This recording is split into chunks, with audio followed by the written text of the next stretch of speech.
నిన్న అసెంబ్లీ సమావేశాల ముగింపు సందర్భంగా ఈ యొక్క అసెంబ్లీలో జరుగుతున్నటువంటి సాంస్కృతిక కార్యక్రమాలు ఆనవాయితీగా కూడా ప్రతి ఒక్క అసెంబ్లీ సెషన్ బడ్జెట్ సెషన్ అయిపోయిన తర్వాత శాసనసభ్యులు శాసనమండలి సభ్యులు వీళ్ళందరూ కూడా కలిసి అనేక సాంస్కృతిక కార్యక్రమాలు చేసేటువంటి ఆనవాయితీ ఉంది. నిన్న చూసినట్లయితే ఈ యొక్క సాంస్కృతిక కార్యక్రమాల్లో కూడా ఎంత వెటకారంగా ఎంత అనూహ్యంగా జగన్మోహన్ రెడ్డి గారి పైన హేళనగా మాట్లాడారు. మీరందరూ కూడా చూశారు, రాష్ట్ర ప్రజలందరూ కూడా చూశారు. మామూలుగా చంద్రబాబు నాయుడు గారి గురించి మాట్లాడాల్సి వస్తే చంద్రబాబు నాయుడు గారు అంటాం, కానీ అది చూసిన తర్వాత ఆయన వ్యవహరించినటువంటి తీరు చూసిన తర్వాత ఇంకా జీవితంలో గారు అని పిలిచాల్సినటువంటి అర్హత ఆయన కోల్పోయినాడు. ఒక ప్రతిపక్ష నాయకుడిని 5 సంవత్సరాలు ముఖ్యమంత్రిగా ఈ రాష్ట్రాన్ని పరిపాలించినటువంటి వ్యక్తి మీద జబర్దస్త్ స్టైల్లో స్కిట్లు వేసి హేళనగా కూర్చొని ఆ 11 గాడు అని చెప్పి ఆ యొక్క కార్యక్రమంలో మాట్లాడడం, దానికి వెకిలిగా ఈ యొక్క డిప్యూటీ చీఫ్ మినిస్టరు ఈ చీఫ్ మినిస్టరు నవ్వడం చూస్తే ఇంత దౌర్భాగ్యమైనటువంటి వ్యక్తి మనకు ముఖ్యమంత్రిగా ఉండాడా అనిపిస్తోంది. అనేక సందర్భాల్లో పేద ఏడుపు ఏడుస్తూ ఉంటాడు చంద్రబాబు నాయుడు. మమ్మల్ని ఘోరంగా అవమానించినారు, మా భార్యలను తిట్టినారు, మా కుటుంబాలను అనవసరంగా వచ్చి రోడ్డు మీదకి ఏడ్చినారు, చాలా నీచంగా సంస్కారం లేకుండా ఈ యొక్క వైఎస్ఆర్ కాంగ్రెస్ పార్టీ నాయకులు వ్యవహరిస్తున్నారనేటువంటి మాటలు చాలా సందర్భంలో ఈ deputy chief minister Pawan Kalyan నోట్లో నుంచి ఈ యొక్క చీఫ్ మినిస్టర్ చంద్రబాబు నాయుడు నోట్లోంచి మనం విన్నాం. నేను చంద్రబాబు నాయుడుని అడుగుతున్నా, నీ వెకిలి నవ్వు, నీ వెకిలి చేష్టలు ఈరోజు రాష్ట్ర ప్రజలందరూ చూశారు. ఏమని సంజాయిషి ఇచ్చుకుంటావు? ఈ రాష్ట్రంలో గడిచిన 10 సంవత్సరాల్లో జరిగినటువంటి అన్ని ఎన్నికల్లో మొదట కానీ రెండో స్థానంలో వచ్చినటువంటి హోదా కలిగినటువంటి జగన్మోహన్ రెడ్డి గారి మీద ఈ రకంగా మీరు స్కిట్లేసి నవ్వుకుంటున్నారంటే నీ యొక్క సంస్కృతి ఏంది అని చెప్పి నేను చంద్రబాబు నాయుడును ప్రశ్నిస్తున్నా. చాలా చాలా హుందా అయినటువంటి వ్యక్తి, చాలా గౌరవంగా మెలిగేటువంటి వ్యక్తిగా నిన్ను ప్రొజెక్ట్ చేసుకుంటావు. నేను అడుగుతున్నాను చంద్రబాబు నాయుడు, ఈ యొక్క హేళన ఇది ఒక్కటే కాదు, గడిచిన కొన్ని రోజులుగా నువ్వు చేస్తున్నటువంటి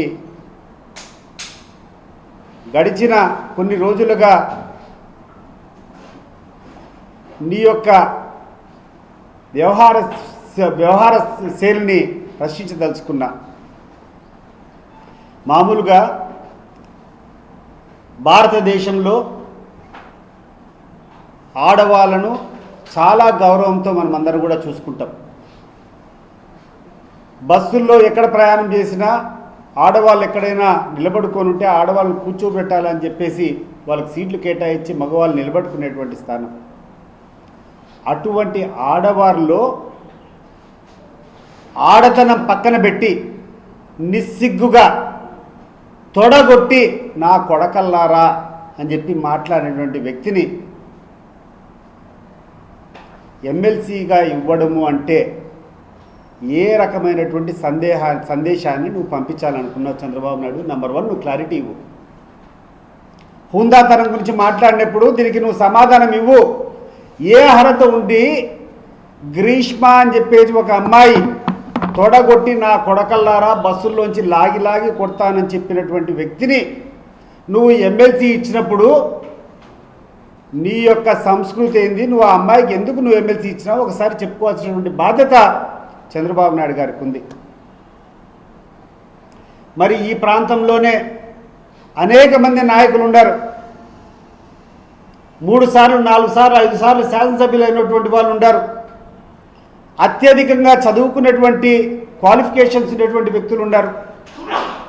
వాళ్ళందరినీ పక్కన పెట్టి మొట్టమొదటిసారి ఎమ్మెల్యే అయినటువంటి వ్యక్తిని కేవలం పోలీసులు జీపులు కాల్చినటువంటి వ్యక్తికి పోలీసుల మీద పడి రౌడీయిజం చేసి పోలీస్ వాహనాలను తగలబెట్టినటువంటి వ్యక్తిని ఎవరైతే 2 నెలలు 3 నెలలు బెయిల్ తీసుకున్న దానికి పరారైనాడో పోలీసులు వెహికల్ కాల్చినటువంటి వ్యక్తిని మంత్రి పదవి ఇవ్వడం ద్వారా నువ్వు ఏ రకమైనటువంటి మెసేజ్ ఇవ్వాలనుకున్నావు చంద్రబాబు నాయుడు? ఇది చెప్పు ముందు. నీ యొక్క నక్క వినయాలు పక్కన పెట్టి ఈ రాష్ట్రానికి నీ యొక్క అసలు రంగు ఈరోజు చూపించు. ఈ 2 ప్రశ్నలకు సమాధానం చెప్పమని చెప్పి నేను ఈరోజు చంద్రబాబు నాయుడు పవన్ కళ్యాణ్ అడుగుతున్నా. ఏమిటి సంస్కృతి? ప్రతిసారి కూర్చుంటావు, మాకు సంస్కృతి లేదంటావు. వైఎస్ఆర్సీపీ అంటే దౌర్జన్యకారులు అంటావు, అక్రమార్కులు అంటావు, అవినీతి పరులు అంటావు. అసలు మాకు ఎటువంటి పద్ధతి తెలియదంటావు. ఈ 2 కారణాలు నువ్వు చెప్తే తర్వాత ఈ రాష్ట్ర ప్రజలంతా నువ్వు ఏందో నీ గురించి చెప్తారు. ఈరోజు పొద్దున 3 గంటలకు మా పులివెందుల నియోజకవర్గం నుంచి పవన్ కుమార్ అనేటువంటి ఒక వ్యక్తిని తీసుకొని పోలీసులు తీసుకొని పోయినారు. కారణం ఏంటంటే హత్య అనేటువంటి సినిమాల్లో కొన్ని సంఘటనలు ఈ యొక్క పవన్ కుమార్ అనేటువంటి వ్యక్తి వాళ్ళ యొక్క ప్రచార మాధ్యమాల్లో అంటే సోషల్ మీడియాలో సర్క్యులేట్ చేశారనేటువంటి నెపంతో అతన్ని తీసుకొని పోయినారు. నేను అడుగుతున్నాను పోలీస్ వారిని, ఏం తప్పు చేశాడయ్యా పవన్ కుమారు? ఒక సినిమా తీశారు, ఆ సినిమా సెన్సార్ సర్టిఫికేట్ అయిపోయింది, సెన్సార్ సర్టిఫికేట్ ఇచ్చారు. సెన్సార్ సర్టిఫికేట్ ఇచ్చారంటే దాంట్లో తప్పు లేనట్టే కదా. ఒక సినిమాలో ఉన్నటువంటి క్లిప్పింగ్లు నువ్వు సర్క్యులేట్ చేస్తే వివేకానంద రెడ్డిని హత్య చేసినటువంటి దాంట్లో ప్రధానంగా ఉన్నటువంటి నిందితుడు పోలీస్ స్టేషన్కి పోయి ఫిర్యాదు ఇచ్చినాడని చెప్పి ఆయన కుటుంబ సభ్యులను ఆయన తల్లినో ఏదో అగౌరవపరిచినట్టు దాంట్లో ఉన్నాయని చెప్పి మాట్లాడితే పవన్ కుమార్ అని చెప్పి ఒక అబ్బాయిని తీసుకొని పోయి ఈరోజు స్టేషన్లో పెట్టారు. ఇప్పటికి కూడా స్టేషన్లో ఉన్నాడు ఆయన. నేను అడుగుతున్నాను పోలీసులు, ఈ ప్రభుత్వాన్ని, ఏ తప్పు చేశాడు పవన్ కుమార్? అసలు ఒక హంతకుడు, వివేకానంద రెడ్డి కేసులో హంతకుడు సునీల్ కుమార్ అనేటువంటి ఒక హంతకుడు ఒక నీకు ఒక కంప్లైంట్ ఇస్తే దాని మీద ఆగమేఘాల మీద పోయి మాట్లాడుతున్నావే, అసలు ఎక్కడ పోతుంది ఈ తెలుగుదేశం ప్రభుత్వం? నేను అడుగుతున్నాను. దీన్ని బట్టి అర్థం కావడం లేదా? ఈ సునీల్ కుమారు ఆ తర్వాత ఈ హత్య చేసుకున్న వాళ్ళందరూ ఒకటే పార్టీ ఒకటే కథ అనేది అర్థం కావడం లేదా? మీరేమో సినిమాలు తీస్తారు, మీ సినిమాల్లో మీరు ఎంత అంటే అంత అశ్లీలంగా చూపించవచ్చు, అంత అన్యాయంగా పిక్చరైజ్ చేయొచ్చు, దాని మీద కేసులు ఉండవు, దాని మీద ఏం మాట్లాడేటి ఉండవు. వివేకం అని చెప్పి ఒక కేసు ఒక సినిమా తీశారు, దాంట్లో ఎంత దౌర్భాగ్యంగా ఉన్నాయంటే మా యొక్క లీడర్ను ఎంతో గౌరవంగా మేము చూసుకునేటువంటి వ్యక్తుల పట్ల మీరు చూపించినటువంటి పిక్చరైజ్ చూస్తే ఏమనాలో కూడా అర్థం కాదు. అంత హృదయం ద్రవించే రకంగా మీరు పిక్చరైజ్ చేశారు. అయినా మేము మాట్లాడడం లేదు. ఎందుకు మాట్లాడడం లేదంటే అవి చెప్పుకోవడం మాకు సిగ్గుచేటు. ఇటువంటి వెధవలు ఏమన్నా చేస్తే దాన్ని మళ్ళా పబ్లిసిటీ ఇవ్వాలని చెప్పి మేము అనుకుంటాం. కానీ మీ యొక్క తెలుగుదేశం, మీ యొక్క జనసేన వంటి నాయకులు మీకు సిగ్గు లేదు, మానం లేదు. మీ భార్యను తిట్టేట్టు మీరు గొప్పగా చెప్పుకుంటారు. ఆ సంస్కృతి మాకు లేదు. మేము చెప్పుకోం, వాడమ్మ వాడు ఎవడో వెధవడో మాట్లాడితే వాడిని కర్మకు వాడిని పోని చెప్పి మొదలు పెడతాం.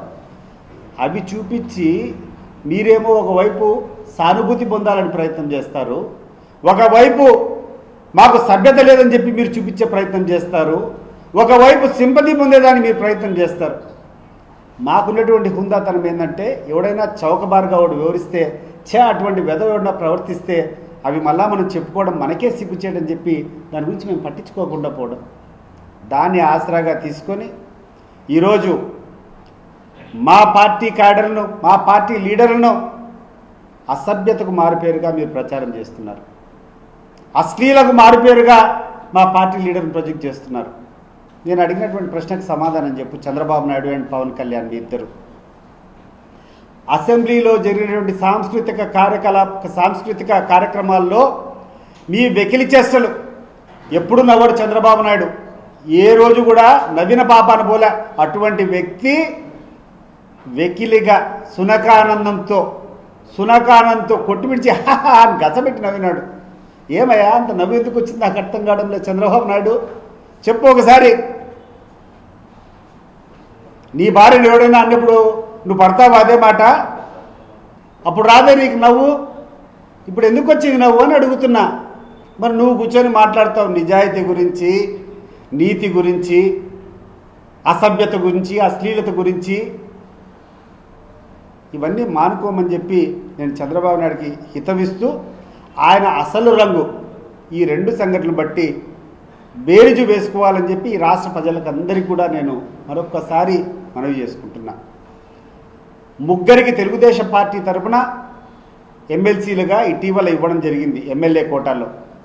ఆ ముగ్గురిలో కావలి గ్రీష్మ అనేటువంటి అమ్మాయి ఆమెకు ఉన్నటువంటి అర్హత అంతా తొడగొట్టి వైఎస్ఆర్ కాంగ్రెస్ పార్టీ లీడర్లను నాయకులు నా కొడకల్లారా లాగి కొడతా అని చెప్పి తొడగొట్టేటువంటి అమ్మాయికి నువ్వు ఎమ్మెల్సీ ఇవ్వడం ద్వారా నువ్వు ఏ రకమైనటువంటి సందేశాన్ని ఈ రాష్ట్ర ప్రజలకు ఇవ్వదలుచుకున్నావు చంద్రబాబు నాయుడు గారు? నువ్వు చెప్పు. నంబర్ 1.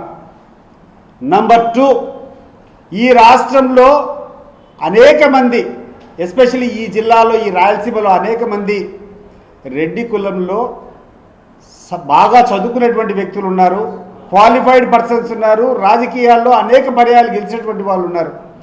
వాళ్ళను పక్కన పెట్టి ఒక పోలీసు వాహనాన్ని దహనం చేసేటువంటి, కాల్చేటువంటి వ్యక్తికి, ఆ కేసులో 3 నెలలు పరారైనటువంటి వ్యక్తికి మంత్రి పదవి ఇవ్వడం ద్వారా నువ్వు ఏ రకమైనటువంటి సందేశాన్ని ఇవ్వాలనుకున్నావో ఈ రాష్ట్ర ప్రజలకు అందరికీ క్లారిటీ ఇవ్వాల్సిందిగా నేను కోరుకుంటున్నాను.